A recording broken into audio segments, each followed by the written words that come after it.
Hello ಎಲ್ಲರಿಗೂ ನಮಸ್ತೆ. ಈ ಒಂದು ವಿಡಿಯೋ ನಿಮ್ಮೊಂದಿಗೆ ಹಂಚ್ಕೊಬೇಕು ಅಂತ ಅನ್ನಿಸ್ತು, ಹಾಗಾಗಿ ಹಂಚ್ಕೊತಿದ್ದೀನಿ. ಈ ವಿಡಿಯೋ ಯಾರಿಗಾದರೂ ಅನ್ಕಂಫರ್ಟ್ ಫೀಲ್ ಮಾಡಿದ್ರೆ ದಯವಿಟ್ಟು ಕ್ಷಮೆ ಇರಲಿ. ಸೊ ನನ್ನ ಒಂದು ಭಾವನೆಯಲ್ಲಿ ಏನಂತಾರೆ, ಏನೇ ಒಂದು ಹೊಸ ಕೆಲಸ ನಾನು ಸ್ಟಾರ್ಟ್ ಮಾಡ್ತೀನಿ ಅಂತಂದರೆ ಫಸ್ಟು ನಾನು ರಾಯರ ಮಂತ್ರಾಲಯಕ್ಕೆ ಹೋಗಿ ಬರಬೇಕು ಅನ್ನುವಂಥದ್ದು ನನ್ನ ಒಂದು ವಾಡಿಕೆ.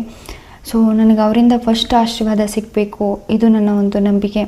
ಸೊ ನಾನು ಅದೇ ರೀತಿ ಮಂತ್ರಾಲಯಕ್ಕೆ ಹೋಗಿದ್ದೆ.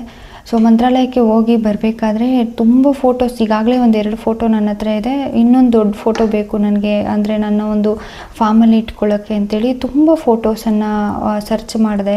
ಕೈಗೆ ತೊಗೊಂಡು ದುಡ್ಡು ಕೊಟ್ಟು ಮತ್ತೆ ನನಗೆ ಈ ಫೋಟೋ ಬೇಡ, ನನಗೆ ಇನ್ನೂ ಚೆನ್ನಾಗಿರೋದು ಬೇಕು ಅಂತ ವಾಪಸ್ ಬಂದುಬಿಟ್ಟೆ. ಸೊ ಲಾಸ್ಟ್ಗೆ ಮಂತ್ರಾಲಯ ಬಿಟ್ಟು ಸ್ವಲ್ಪ ಮುಂದೆ ಬಂದು ಫೋಟೋನೇ ತೊಗೊಂಡಿಲ್ಲ. ಅದಾದಮೇಲೆ ನನಗೆ ಒಂದು ಮನಸ್ಸಿಗೆ ಅನ್ನಿಸ್ತೇನೆಂದರೆ, ವಿಚ್ಚಾಲ ಕ್ಷೇತ್ರಕ್ಕೆ ಹೋಗಿ ಏಕಶಿಲಾ ಬೃಂದಾವನವನ್ನು ನೋಡಲೇಬೇಕು ನಾನು ಅಂತ ಅನ್ನಿಸ್ತು. ಮನೆಯಲ್ಲಿ ಜಗಳ ಮಾಡಿಕೊಂಡು ಕರ್ಕೊಂಡು ಹೋದೆ, ಅಂದರೆ ಮಕ್ಕಳಿದ್ರು, ತುಂಬಾ ಬಿಸಿ ಇತ್ತು. ಆದರೂ ಪರವಾಗಿಲ್ಲ, ನನಗೆ ಅಲ್ಲಿ ಹೋಗಲೇಬೇಕು ಅಂತ ಹೋದೆ. ಸೊ ಅಲ್ಲಿ ಹೋದಾಗ ನನಗೆ ನಿಜ ಇದರಿಂದನೇ ರಾಯರಿದ್ದಾರೆ, ಇದೇ ಪವಾಡಗಳು, ಎಲ್ಲರಿಗೂ ಏನೋ ಪವಾಡ ಆಗಬೇಕು ಅಂತಿಲ್ಲ. ಈ ಥರ ಸಣ್ಣ ಪುಟ್ಟ ಇಂಟು ಆ ಭಗವಂತ ನಮ್ಮ ಜೊತೆ ಇದ್ದಾನೆ ಅಂತ ತಿಳಿಸ್ಕೊಡ್ತಾನೆ. ಏನಾಯಿತು ಅಂದರೆ, ಅಲ್ಲಿ ಪೂಜೆ ಮಾಡ್ತಿರುವಂಥ ಅರ್ಚಕರು ನನಗೆ ರಾಯರ ಒಂದು ದೊಡ್ಡ ಫೋಟೋವನ್ನು ಕೊಟ್ಟು ಏನು ಹೇಳಿದ್ರಂದರೆ, ಈ ಒಂದು ಫೋಟೋ ಬಂದು ಆಫಿಷಿಯಲ್ಲಾಗಿ ಯಾರೂ ಕೂಡ ಸೇಲ್ ಮಾಡಬಾರ್ದು.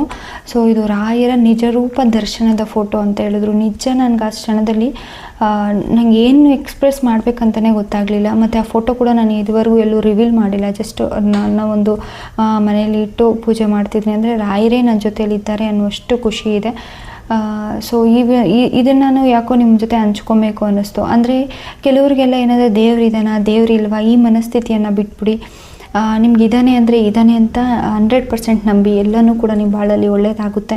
ಇಲ್ಲ ಅಂತಂದರೆ ಅದ್ರ ಬಗ್ಗೆ ಮತ್ತೆ ಮಾತಾಡೋಕ್ಕೆ ಹೋಗಬೇಡಿ. ಇಲ್ಲ ಅಂದರೆ ಇಲ್ಲ ಅಷ್ಟೇ, ಅದನ್ನು ಬಿಟ್ಬಿಡಿ. ಮತ್ತು ವಾದಗಳನ್ನು ಮಾಡೋಕ್ಕೆ ಹೋಗಬೇಡಿ. ಇದ್ದಾನೆ ಅಂತಂದರೆ ಬಲವಾಗಿ ನಂಬಿ. ಯಾವ ಡಿಸಿಷನ್ ತೊಗೊತಿರೋ ಅದನ್ನು ಬಲವಾಗಿ ನಂಬಿ, ಯಾವುದಾದ್ರೂ ಪರವಾಗಿಲ್ಲ. ಕಾಯಕವೇ ಕೈಲಾಸ ಅಂತ ಹೇಳ್ತಾರಲ್ವ, ಸೊ ಆ ಕಾಯಕದಲ್ಲೇ ಭಗವಂತ ಇರ್ತಾನೆ. ಸೊ ಎಕ್ಸ್ಪೀರಿಯೆನ್ಸ್ ನಿಮ್ಗೆ ಯಾರಿಗಾದರೂ ಹಾಕಿದರೆ ಪ್ಲೀಸ್ ಅದನ್ನು ಶೇರ್ ಮಾಡ್ಕೊಳ್ಳಿ. ಆಗ ಮತ್ತಷ್ಟು ಜನಕ್ಕೆ ಅದು ಸ್ಫೂರ್ತಿ ಕೊಡುತ್ತೆ. ಯಾರೂ ಇಲ್ಲ ಅಂದಾಗ ನಮ್ಮ ಜೊತೆಯಲ್ಲಿ ಒಂದು ಬಲವಾದ ಶಕ್ತಿ ಇದೆ ಅನ್ನೋದು ನಮ್ಮ ಬಾಳನ್ನು ಇನ್ನಷ್ಟು ಗಟ್ಟಿಗೊಳಿಸುತ್ತೆ, ನಮ್ಮನ್ನು ಇನ್ನಷ್ಟು ಗಟ್ಟಿ ಮಾಡುತ್ತೆ.